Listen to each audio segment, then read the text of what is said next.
Olá, boa tarde a todos. Bom, o sol ainda está brilhando lá fora, embora seja mais de 18 horas, eu ainda vou me referir à tarde, que aqui nos recepciona, e primeiramente eu gostaria de dar as boas-vindas aos nossos convidados, que gentilmente aceitaram o nosso convite para estarem aqui conosco, para falarmos de um tema que é tão querido e tão importante no cotidiano, na contemporaneidade, aliás, como nunca foi, que é compliance e governança.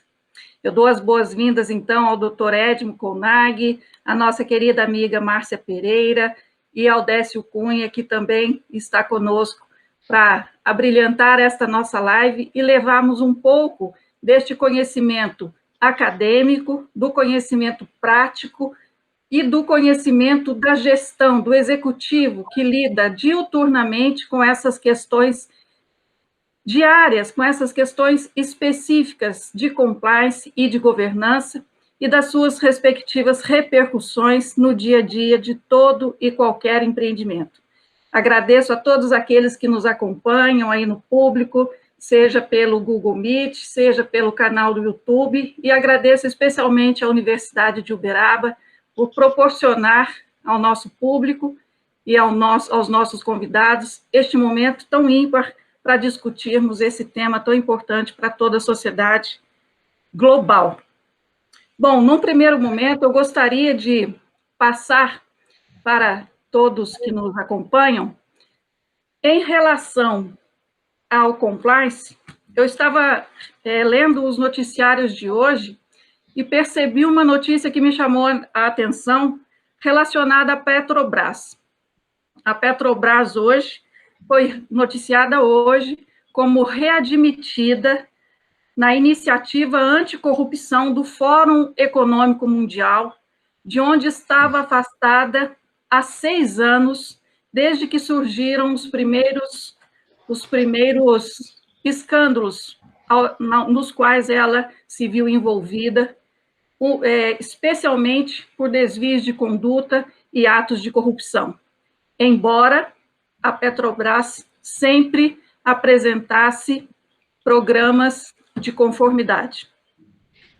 Portanto, no primeiro momento, eu digo a vocês, nossos convidados, e que vão poder discutir isso com o nosso público. Quando falamos de compliance, estamos a falar de quê? Quando falamos de compliance, algumas dúvidas surgem no dia a dia de todo empreendedor. Embora eu tenha mencionado a Petrobras, uma multinacional, mas os programas de conformidade, eles se voltam para todo e qualquer empreendimento, para todo e qualquer setor, independente do tamanho, da extensão do negócio. Então, nesse aspecto, quando falamos de compliance, do que exatamente estamos a falar? Um outro aspecto, o que diferenciaria a compliance de auditoria, seja ela interna, seja ela externa? O que diferenciaria a compliance de governança? O que diferenciaria a compliance de controles internos, de gestão de riscos?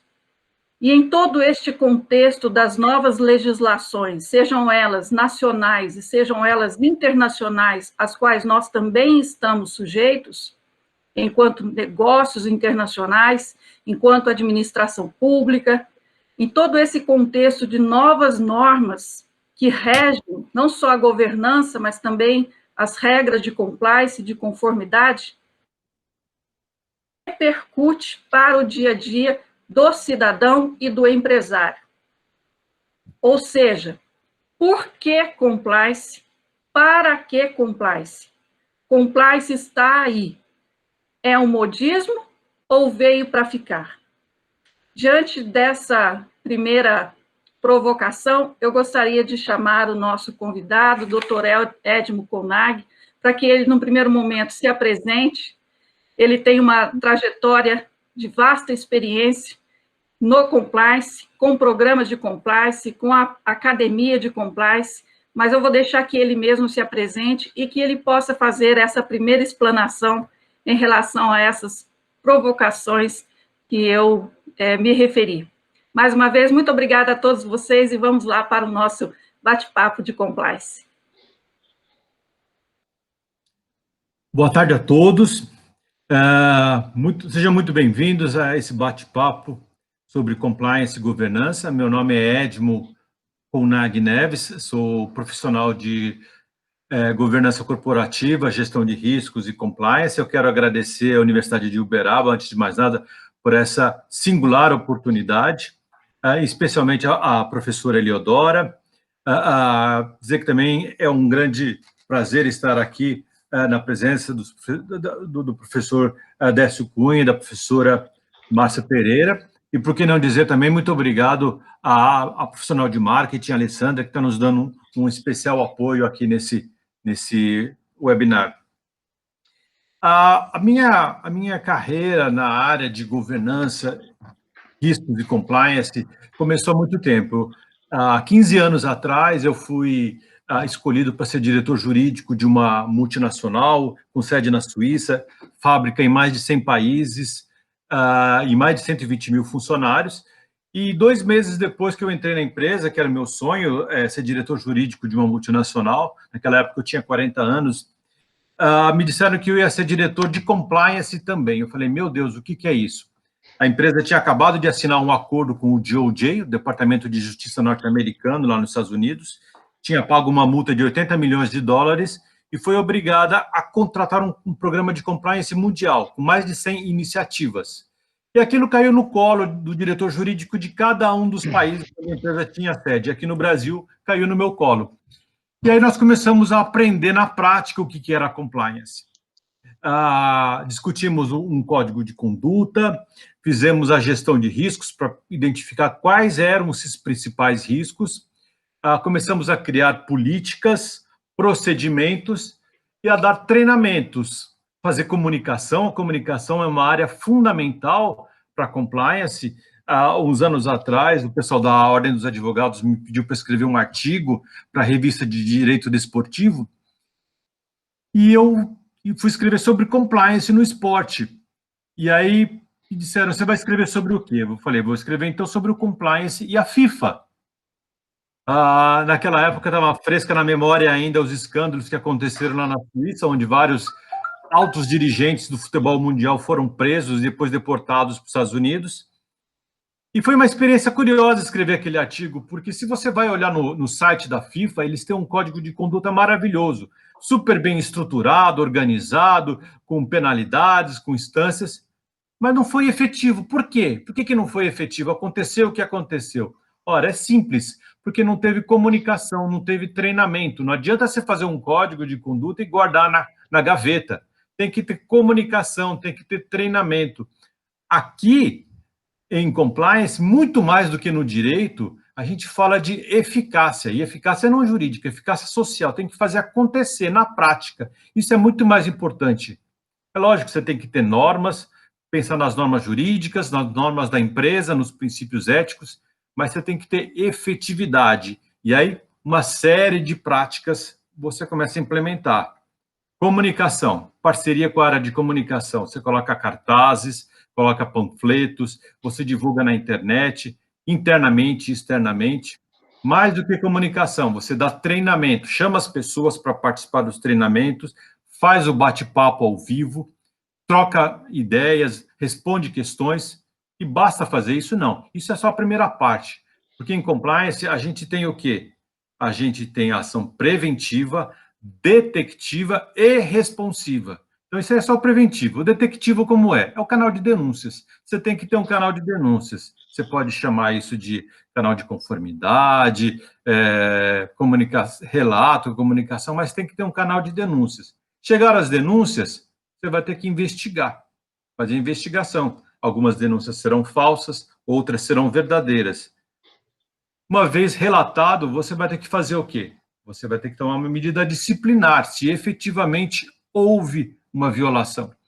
O direito do trabalho nos permite dar advertência verbal, advertência por escrito, demissão com justa causa, sem justa causa. Eu tive um caso prático, por exemplo, numa das empresas onde eu trabalhei, em que a gente identificou que uma empresa de serviços de motoboy juntamente com um funcionário interno da empresa, tinham feito um acordo ilícito e foram emitidas dezenas de faturas de serviços que nunca foram prestados. A gente fez a investigação, descobriu as provas, demitiu por justa causa o funcionário, que depois entrou com reclamação trabalhista, mas perdeu em primeira e segunda instância. E, além disso, a gente tomou uma medida educativa. A gente foi no distrito policial e pediu a abertura de um inquérito. É lógico que isso, às vezes, dá trabalho, nem sempre vale a pena, mas, nesse caso, foi educativo. Então, várias medidas podem ser tomadas. Além disso, o que a gente fazia?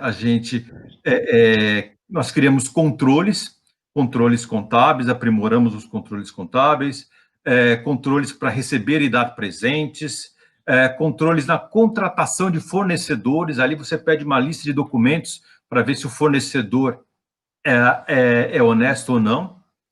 E isso é muito importante, porque a lei anticorrupção, que vem surgir aí em 2013 e tem provocado um interesse gigantesco perante os profissionais na área, profissionais de várias áreas, diga-se de passagem, não só advogados, administradores, contadores, enfim, profissionais de várias áreas, porque o compliance é multidisciplinar. Você cria esses controles de fornecedores, a lei anticorrupção estabelece, sempre lembrando, a responsabilidade objetiva, ou seja, se a tua empresa contratou um fornecedor e esse fornecedor cometeu um ilícito no interesse da empresa para satisfazer a demanda da empresa, a empresa será responsabilizada objetivamente. Em outras palavras, a legislação terceirizou a fiscalização, a empresa tem que fiscalizar seus fornecedores. Caso contrário, ela vai ser responsabilizada. Além dos controles, auditorias legais, solução de conflitos de interesse, criação de uma liderança que seja independente e autônoma para conduzir todo o programa de compliance. E aí existe uma questão bastante interessante, né? Até que ponto que vai a responsabilidade do líder de compliance. As pessoas hoje se preocupam muito. Um cliente, outro dia, hoje eu presto consultoria na área de compliance, depois de ter trabalhado 10 anos como diretor de compliance de 3 grandes multinacionais, já há alguns anos eu trabalho como profissional de compliance, e um cliente uma vez veio me perguntar, escuta, mas o que eu faço? Eu estou preocupado com a minha responsabilidade como diretor de compliance. Ok, então vamos criar um comitê de compliance. E aí existe uma responsabilidade conjunta com áreas como diretor de recursos humanos, financeiro, o próprio presidente, para tomar decisões mais bem ponderadas, sem vieses, porque, no final das contas, o que a gente está buscando? Sustentabilidade das organizações, prosperidade e longevidade. Nós, como profissionais, nós queremos uma vida longa e próspera. Por isso, a gente quer que os nossos empregadores, os nossos clientes também tenham uma vida longa e próspera. E aí você faz isso através do compliance, uma série de medidas.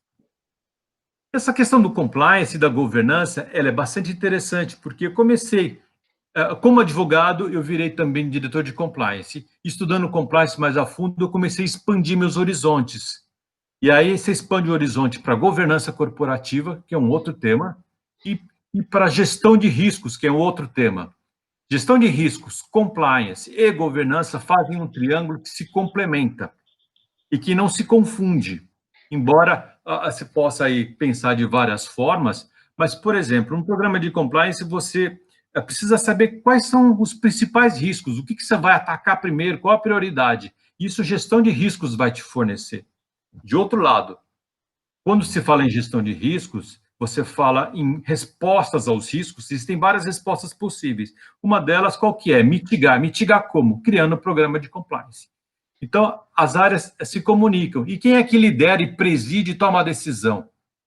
A governança corporativa. Os líderes da empresa, o conselho de administração, a diretoria, o conselho fiscal, o conselho consultivo, o comitê de auditoria. Então, essas áreas lideram, presidem, tomam decisões e devem estar conectadas tanto com o compliance quanto com a gestão de riscos. A demanda por profissionais na área de compliance é cada vez maior, por isso é altamente recomendável que as pessoas estudem compliance, como esse curso da Universidade de Uberaba preparou um programa fantástico, super bem estruturado, com professores da melhor qualidade. e aí a oportunidade para se inserir nesse mundo de governança corporativa e compliance. Nós temos aí algumas questões que a professora Eleodora muito bem apresentou aqui, que eu gostaria de aproveitar já a oportunidade para mostrar a minha visão. As pessoas pensam em auditoria, as pessoas pensam em compliance, as pessoas pensam em governança. Como é que se estrutura isso? Bom, eu fiz o curso de conselheiro de administração lá no IBGC, e ali se defende a visão das 3 linhas de defesa. As empresas teriam, assim, portanto, 3 linhas de defesa. A primeira linha de defesa são as áreas operacionais: compras, vendas, marketing, jurídico, financeiro. Todas as áreas devem ter os seus controles, o controle para evitar os riscos, seus riscos operacionais. Então, aí nós teríamos a primeira linha de defesa. Na segunda linha de defesa, nós teríamos a controladoria do financeiro, segurança, qualidade e o próprio compliance. Então, são áreas que estão na segunda linha de defesa, que procuram trabalhar em cima daquelas ações da primeira linha de defesa. E, na terceira linha de defesa, aí sim nós teríamos a auditoria interna, veja bem, não é auditoria externa, é auditoria interna. A auditoria interna responsável por auditar não só a primeira linha de defesa, como a segunda linha de defesa também. E eu tive uma experiência muito marcante nesse sentido, porque depois de trabalhar 3 anos na área de compliance, e a gente ali se achava os paladinos da justiça acima do bem e do mal, fazendo o melhor possível, de repente chegou a auditoria para auditar o meu trabalho. Falei, como assim? Pois é, o seu trabalho também vai ser auditado. E naquela época eu aprendi as duras penas que o meu trabalho também ia ser auditado. O compliance, embora tenha um foco aí em defender a legalidade e os princípios éticos, também é auditável.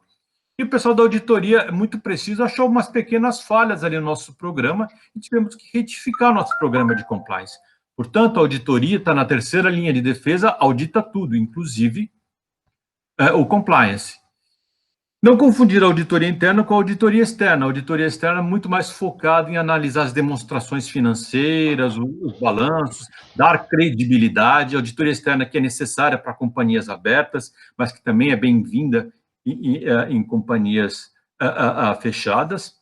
E tudo isso aí é liderado pela governança corporativa, o conselho de administração, a diretoria, o conselho fiscal, comitê de auditoria. Importante pensar que a auditoria externa, na verdade, ela vai se reportar ali à Assembleia Geral, ao conselho de administração, enquanto que a compliance deve ter também autonomia, deve ter independência também. Eu defendo que o compliance deve se reportar ao conselho, se tiver um conselho, ou então ao presidente, para ter autonomia e independência e possa fazer o trabalho de maneira adequada. Bom, eu acho que eu já falei muito por enquanto, eu dei uma visão geral aí da minha experiência. Por fim, só eu gostaria de aproveitar para fazer o marketing. Eu escrevi há 2 anos atrás o meu livro Compliance Empresarial, em que a gente procura compartilhar experiências práticas vividas nesses 15 anos. E esse ano eu tentei lançar esse outro livro, que é o Doing Compliance em Brasil. É um guia para investidores estrangeiros que vêm fazer compliance no Brasil, vêm fazer negócios no Brasil. Teve a pandemia, não consegui lançar direito, lancei só virtualmente. A gente tinha, inclusive, um coquetel marcado na Livraria Cultura, tivemos que cancelar, embora eu já tenha pago o coquetel. Quem sabe, aí no final do ano, a gente faz o lançamento desse segundo livro, que é em inglês. Então, obrigado por enquanto, e fico aí à disposição para responder perguntas futuras. Muito obrigado. Obrigada, professor Edmo, excelente a sua explanação. Exatamente, compliance, ele se imiscui em toda a organização. Quando se fala em compliance, é muito importante que nós tratemos da cultura organizacional, do comportamento organizacional, do clima organizacional e, acima de tudo, a tônica do compliance precisa vir da alta gestão, precisa vir da alta administração.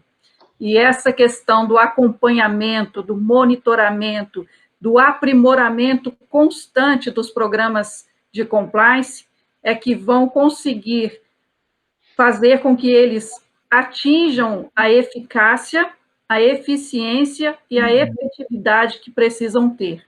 Porque, muito bem exposto, programas de compliance, políticas de conformidade, muitas instituições sempre apresentaram como belíssimos discursos, a ponto de serem emoldurados ou até colocados em livros dourados, mas que jamais saíram do papel. E uma outra questão também, que aí eu vou passar para a Márcia, porque ela trabalha assim, diuturnamente com treinamentos, com a implantação de programas de compliance. Esse é o dia a dia dela enquanto gestora, enquanto profissional dessa área. Ela vê isso também na sua prática profissional, o quanto é necessário implantar, institucionalizar e ter o devido acompanhamento e aprimoramento permanente do programa de compliance. E, acima de tudo, compliance não pode ser jamais um escudo para que determinadas instituições se posicionem perante o público, perante os seus stakeholders, e se apresentem como, bom, agora eu tenho um compliance, eu posso ter uma certa liberdade para não agir como deveria, estou protegido pelo compliance. Não, compliance é para colocar a casa em ordem, de fato, e de direito. Bom, então, Márcia, vamos lá, vamos ouvir você.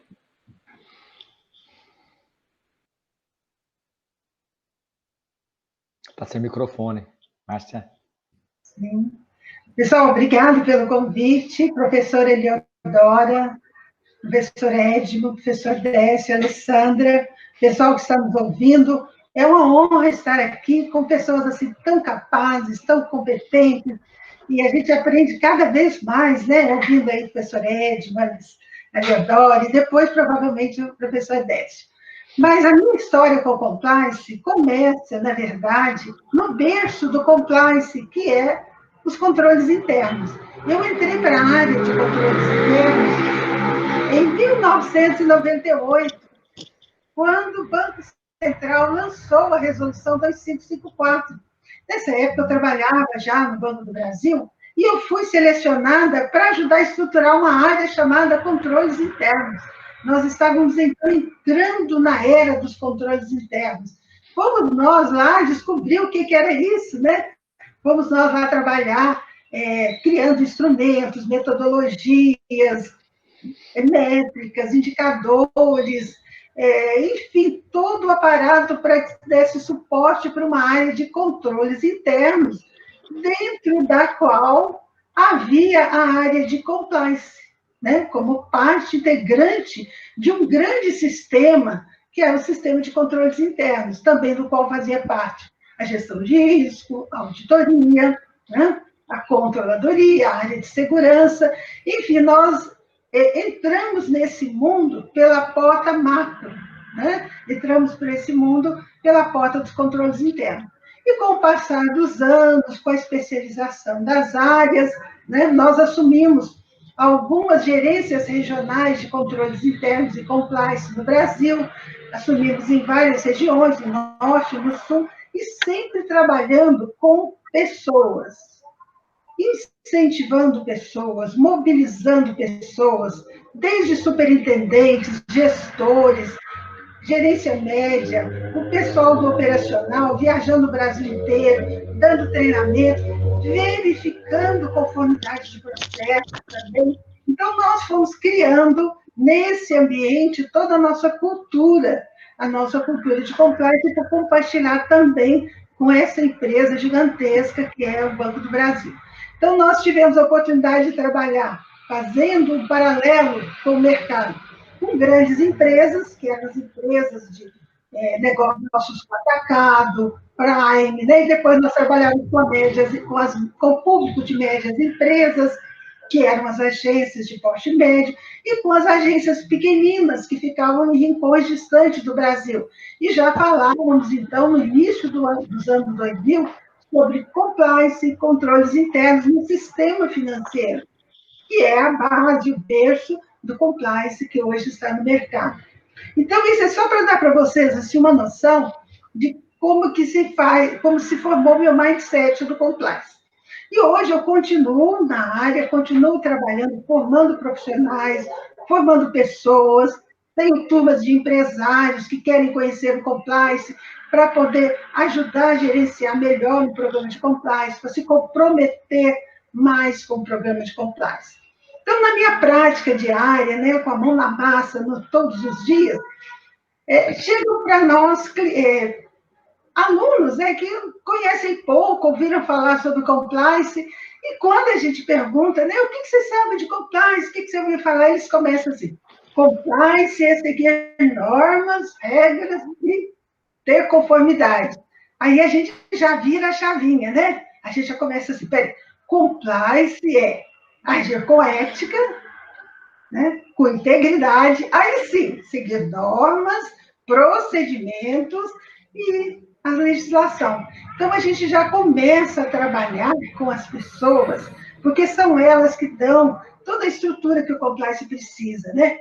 O professor Edmo foi muito feliz em construir esse raciocínio dele, e por trás disso tudo tem o quê? Tem pessoas, né? Tem os vieses cognitivos muito importantes que a gente precisa trabalhar, tem os treinamentos que você precisa modelar para os públicos-alvos diferentes, tem o approach para cada tipo de inteligência que os funcionários da empresa apresentam, tem a questão do aconselhamento, né, que a gente tem que estar dispostos a aconselhar quem trabalha na área de compliance, tem as múltiplas competências que um agente de compliance tem que ter, e a gente fica pensando, poxa, esse cara tem que ser o quê? Um super-homem, uma super-mulher, né? Então, a gente trabalha todo esse conhecimento, toda essa...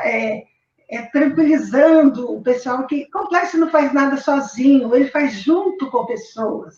Compliance é feito para pessoas, é feito com pessoas e é feito por pessoas. Então, a gente vai aí conversando com o pessoal, nós trabalhamos muito com pequenas empresas, né? Empresas que, eu não posso ter um programa de compliance. Não, claro que pode. E a gente vai conversando, vai aproximando e vai desenvolvendo o quê? A cultura de compliance. Né? A gente começa falando em conformidade, tudo bem. Depois a gente passa para programa de compliance, ótimo. Já elevamos um pouquinho o nível. Depois a gente busca o sistema de compliance, que permeia toda a organização. E, por último, que é o Nirvana, a gente começa a trabalhar com a organização para estabelecer um estado de compliance, um estado dinâmico, permanente de compliance. Vai ter erros? Vai. Mas se eu tiver um estado de compliance, ele se autogerencia, ele se autorregula, né? Então, a gente vive aqui no dia a dia com as áreas, com as empresas, com os profissionais que nos buscam, seja no mentoring, ou seja mesmo interessado em estabelecer programas formais, né, e informais de compliance, sempre com esse viés, ajudando as pessoas a compreenderem o compliance, a fazerem o compliance e a se envolverem, a se comprometerem com esse estado dinâmico de conformidade, né? Nada de coisa de prateleira, de gaveta, não. A gente tem que ser compliance. A gente pode até começar pensando em ter compliance, mas a meta é ser compliance. Então, essa é a nossa visão, é assim que a gente trabalha no dia a dia, né? Pegando a complexidade do compliance e traduzindo de forma simples, palatável, para que as empresas não achem que isso é impossível de se alcançar. Não. Onde tem pessoas, tem falhas, mas onde tem pessoas também pode ter compliance, né? O risco, ele é onipresente no mercado. E uma forma da gente mitigar os riscos e conseguir a sustentabilidade do negócio é o compliance, né? Então, a gente consegue dessa forma, né?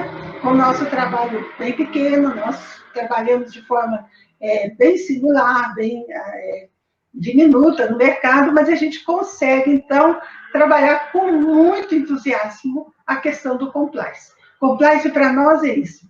É, antes de tudo, o estado de espírito. É uma vontade de fazer, é um amor por fazer bem feito, é um conhecimento dos desafios, mas que não nos leva a desanimar, né? Está sempre estudando, sempre aprendendo, para a gente fazer cada vez melhor. É assim que a gente vê o compliance. Tá? Professora, muito obrigada pelo convite. Tá? E eu passo a palavra para a senhora de volta e fico à disposição. Obrigada, Márcia. Essa visão é extraordinária, principalmente para mostrar para o nosso público o que compliance, ter compliance e ser compliance é para toda e qualquer organização, independente da sua natureza jurídica, independente da sua categoria, independente do seu tipo societário, ou seja, onde houver negócios, compliance é muito bem-vindo, né? Isso é muito importante.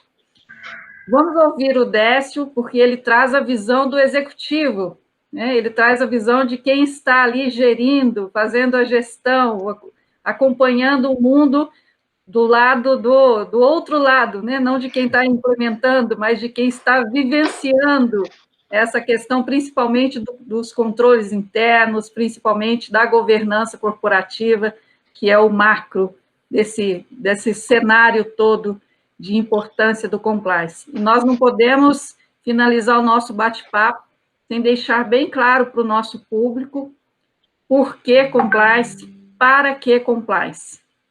Vamos lá, Décio, vamos ouvir você. Gente, muito obrigado, boa noite, Eudora. Pelo convite foi feito para estar no Unilb. Eu fico muito feliz, porque eu sou uberabense, né? Sou de Uberaba, estou em São Paulo há quase 30 anos, né? É um prazer estar falando com os conterrâneos aí de Uberaba. Eu vou dar um pouquinho a visão o histórico do que eu fiz até hoje, no caso, e como é que eu vejo. Nunca trabalhei com compliance, eu sou um executivo de risco, gestão de risco. Tá? Eu entrei no mercado financeiro em 92 como analista, depois trader, operador de mesa de operações, e depois eu migrei para a área de risco, tá? Isso nos primórdios em 94. Então, eu sou um dos dinossauros de risco, de gestão de risco no Brasil, eu falo com prioridade nesse ponto. Dentro da minha carreira profissional, eu trabalhei em bancos de investimentos, bancos estrangeiros, bancos nacionais, eu posso falar Bank Boston, Bank of America, Itaú, dentre outros. E dentro dessa minha carreira em gestão de risco, sou professor da B3, na Bolsa, por mais de 10 anos, então, em matérias de gestão de risco, no MBA também lá. E, basicamente, eu sou apaixonado em gestão de risco, mas nunca trabalhei com compliance, que é uma área irmã da área de gestão de risco. Então, eu sou uma pessoa de formação de risco e também e a parte de governança. Inclusive, até tem um artigo meu, foi publicado na semana passada, está no LinkedIn, sobre a governança corporativa. É um artigo reduzido para GV executivo. Dê uma olhada, ele é um artigo fácil de leitura. É interessante vocês terem uma noção do ponto que eu estou mencionando sobre a governança alinhada à projeção, forecast de planejamento financeiro ou da empresa como um todo. Mas o que vem assim? Então, dentro da minha experiência no mercado, apesar de não estar em compliance, e participei de inúmeros comitês da Febraban, Ambima, como representante dos bancos, na SUSEP, e também membro de comitê de auditoria de bancos e também de comitê de riscos de algumas seguradoras, inclusive posso citar a seguradora Alfa, o Banco Volkswagen, assim vai. Então, a minha experiência é em área de controles, mas de risco, não de compliance, que está uma área muito próxima. Só que os problemas gerenciais são geralmente os mesmos, tá? Agora, o que fica difícil de eu falar agora é que o Edmo, a Eleodora e a Márcia falaram tudo já, então eu vou ter que jogar prato para cima e se virar, então é isso que dificultou meu trabalho, mas vamos lá.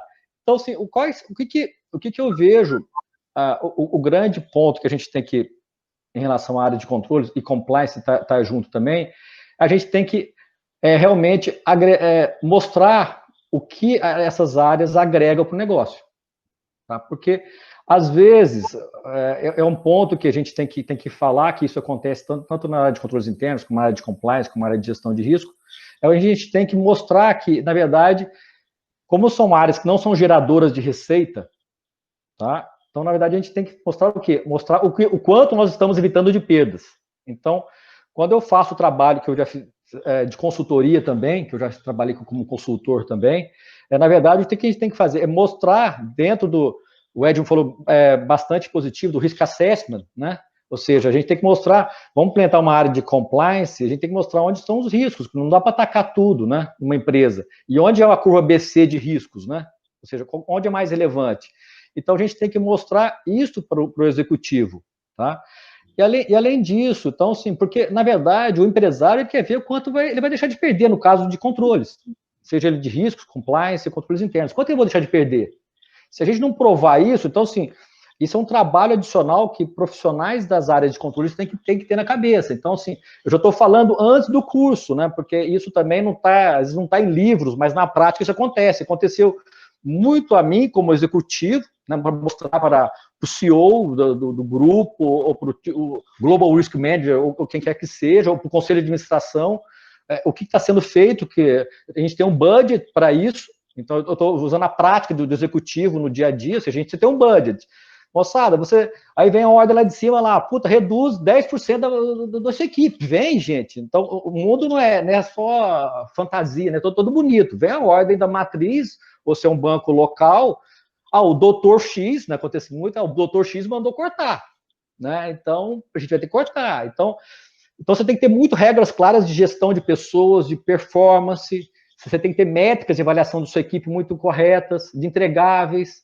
Você tem que priorizar processos, né? Ou seja, onde você vai investir no sistema de compliance, no processo, no treinamento, onde vai ser feito, né? Então, isso tem que ser, isso é o mundo real na prática.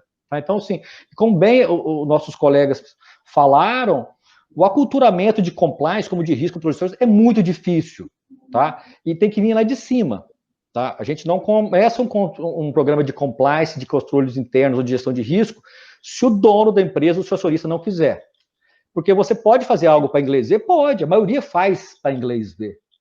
Tá? A maioria faz para inglês ver, mas esse não é o nosso objetivo. O objetivo nosso é ser pragmático, é mostrar valor nisso. Então, assim, além disso, o quê? Você tem que ser muito pragmático, tá? Você tem que ser independente, tá? Independente, mas o compliance não é só seguir, ver se a lei está de acordo ou não. Teoricamente, sim, mas o mundo corporativo não é isso. O mundo corporativo, você tem o quê? Você tem a política interna. Gente, eu trabalhei em mais de 7 bancos ao longo dos meus 30 anos de carreira. Trabalhei em bancos pequenos, nacionais, internacionais. Então, existe a política.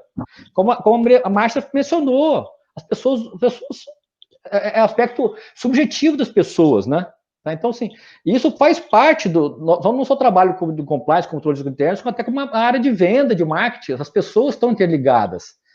E você tem que vender muito bem um projeto de compliance, projeto de risco, dentro de uma organização. Então, o profissional de compliance também tem que saber se vender o seu trabalho, a importância dele, porque isso vai acontecer. Tá?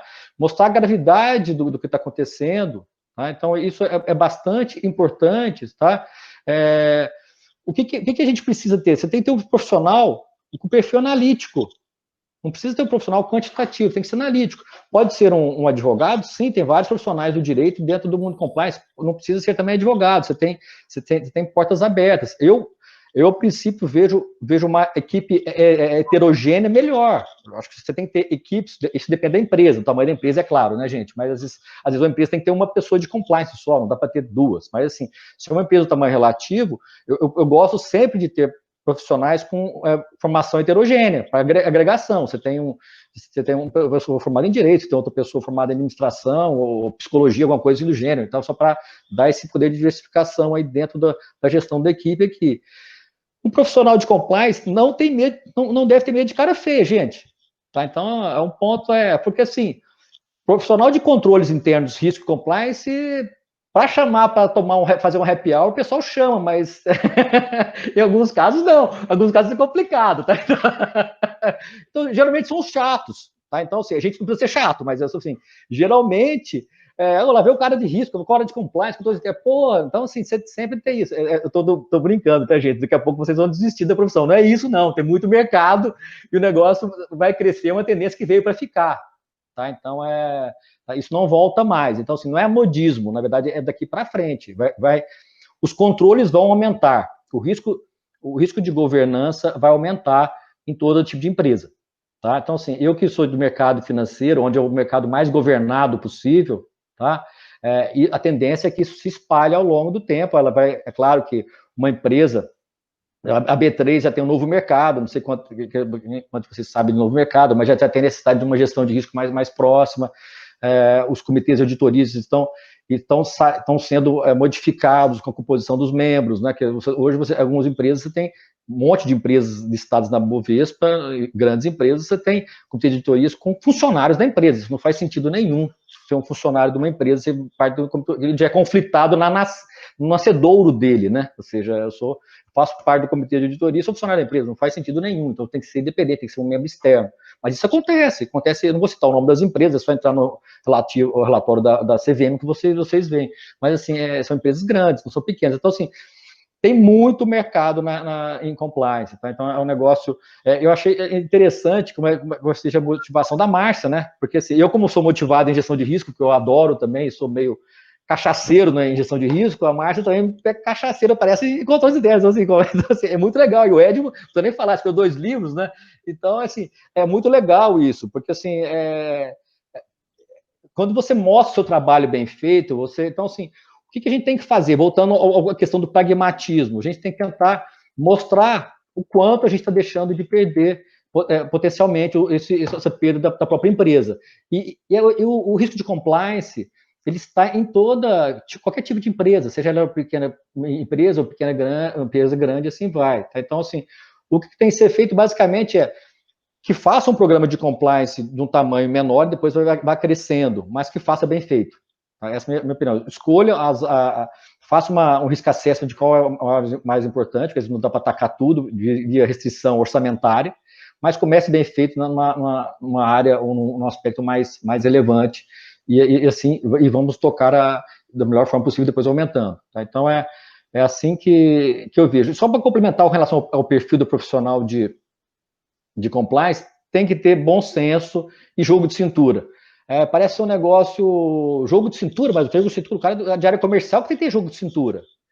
Não, todo mundo tem que ter jogo de cintura, gente, porque você falar um não para uma área que às vezes o profissional de compliance está falando não para uma pessoa de outra área que tem um cargo mais elevado que eles, tem que falar não, porque se é um negócio que é errado, não é ético, está contra a lei, você tem que falar não. Tá? É claro que você tem que ter um suporte do chefe, mas em alguns casos não. Em algumas empresas você tem uma área de compliance, você tem ou de risco, de controles internos, você tem uma estrutura que é meio assimétrica. Isso eu já vi muito acontecer em várias empresas. Você tem, às vezes, por exemplo, você tem um gerente, tá? E você não tem um diretor, por exemplo. Tá? E esse gerente aqui, às vezes ele fala com diretores de outras, da própria empresa, só que e muita gente tenta dar carteirada. Então, você tem que ter muito jogo de cintura. Acho que a Márcia e o Edson sabem muito bem o que eu estou falando. Né? Então, você tem que ter muito jogo de cintura. Não é para deixar de fazer a coisa certa. É para chegar e falar assim, meu amigo, vem cá, vamos lá.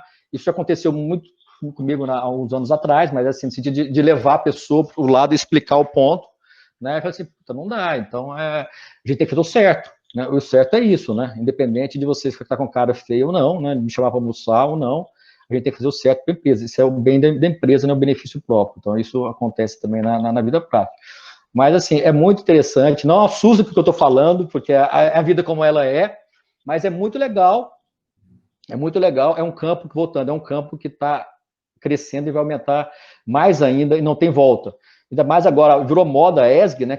A ESG também, se você pensar nisso, compliance também está nisso, né? Compliance, controles internos, o risco está dentro da ESG, que todo mundo está falando. Espero que não seja modismo agora a ESG, tá? Compliance não é, mas a ESG, eu participei de uma convenção há 3 semanas atrás, que na verdade só falar de ESG, né? Isso lá fora, mas assim, lá fora via web agora, né? Porque ano passado, mas só falar de ESG. Então, assim, os investidores estão preocupados. Então, a parte de governança, sustentabilidade está presente, e compliance está inserido dentro desse contexto de ESG também. Então, é só uma palhinha que eu passei para vocês, tentando não repetir muito o que os nossos colegas falaram aqui, tá? E tentando passar um pouco do que é prático dentro desse mundo de controles em geral. Tá? Ok?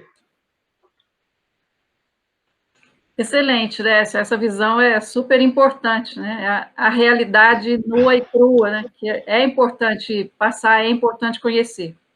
Nesse contexto, eu gostaria de ressaltar aqui que o projeto do curso que a Universidade de Uberaba está apresentando, está em oferta para matrículas na modalidade presencial, como pós-graduação em Direito Empresarial, Governança Corporativa e Compliance, trabalha exatamente todos esses vieses, todos esses conteúdos curriculares voltados para toda a estrutura empresarial, para todos os formatos empresariais, trabalha todos os aspectos relacionados à governança corporativa, todos os aspectos relacionados ao compliance, compliance ambiental, compliance trabalhista, compliance antitrust, compliance criminal, compliance público, trabalha um módulo específico para criação dos programas de compliance e implementação dos programas de compliance, ou seja, é um curso extraordinário, inovador, totalmente contemporâneo, que vem atender aí exatamente essa demanda, como você bem pontuou, que não tem volta.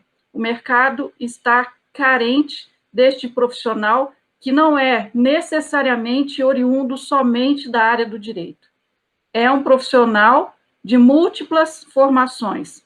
Ele pode vir da área de gestão, ele pode vir da área de economia, ele pode vir da área de psicologia, ou seja, o ambiente de governança, o ambiente de compliance, ele se enriquece com esses múltiplos saberes, né?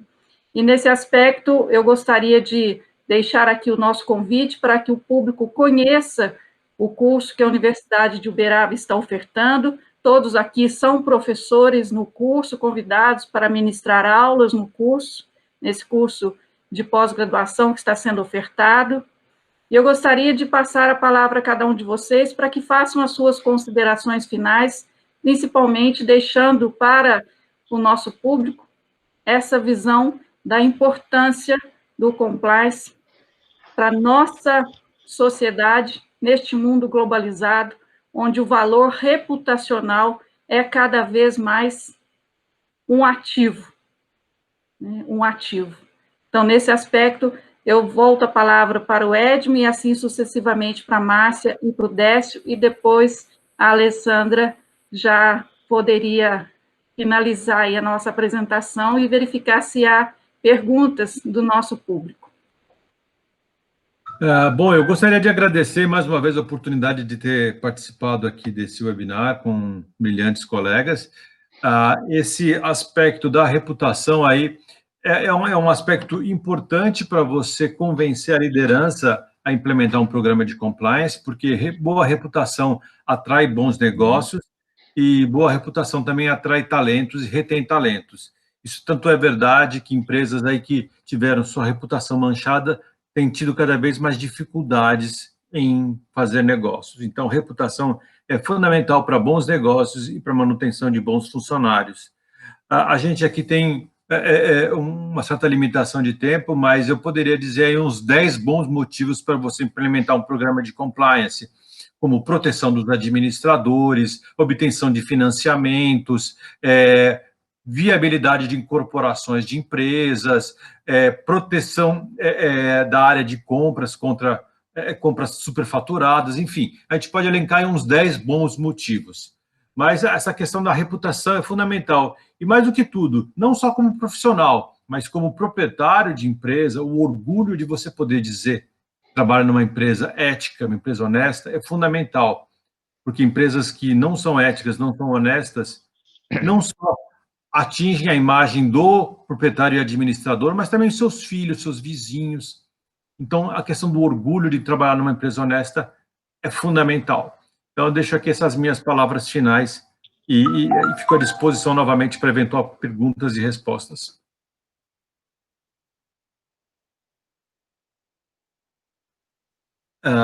Professora Márcia?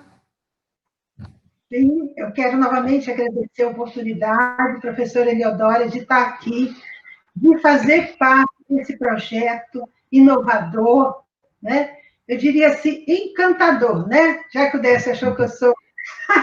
eu achou sou mesmo, né? Um projeto encantador, um programa muito bom, que abrange todos os aspectos de governança, compliance, gestão de risco, enfim, um programa completo, né? Para não ficar por trás do professor Décio, eu vou dizer uma coisa para vocês. Eu também sou mineira. E quando eu entrei para a área de compliance, eu trabalhava na agência Centro do Banco do Brasil de Uberaba.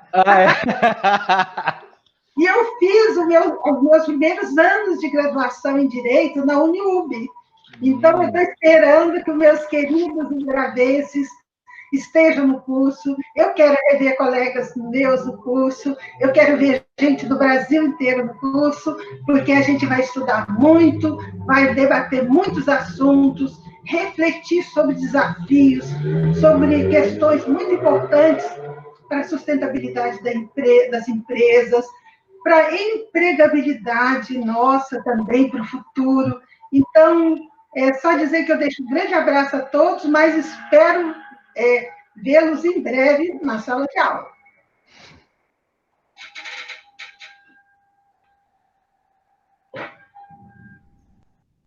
Posso falar?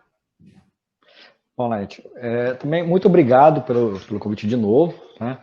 E voltando ao ponto, né? Então, acho que vai ser muito interessante esse curso, justamente pela aplicabilidade, a prática de compliance como um todo. Então, isso vai ser bastante interessante. Esse é o foco, porque tem que ter a teoria também, é claro, mas tem que mostrar o mundo real. Se a gente ficar só em teoria, isso não vai, mas esse é o objetivo do curso, é justamente dar essa prática alinhada com a teoria. Então, isso vai ser bastante interessante, e eu fico muito contente, né, de ver a Uniub, né, se prontificar a dar esse tipo de curso, na minha cidade, né, aqui no Natal, ainda se tá meus parentes ainda aí, então vai ser bastante interessante. Por favor, se inscrevam, porque vai ser interessante, bastante interessante, essa troca de ideias que a gente vai ter. Então, vai ser um curso bem prático, alinhado com como o mercado como a vida na prática. Tá bom? Muito obrigado.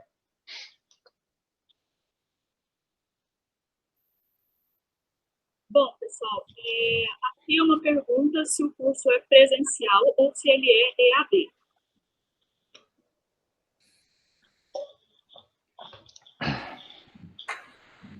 Bom, na verdade, o curso é híbrido. Ele tem uma carga horária presencial e também haverá muitas atividades a serem realizadas virtualmente, mas a sua carga horária maior será presencial. Certo. E uma outra pergunta é sobre quais cursos a pessoa fez graduação em algum curso e essa pós-graduação, ela abrange quais áreas de conhecimento?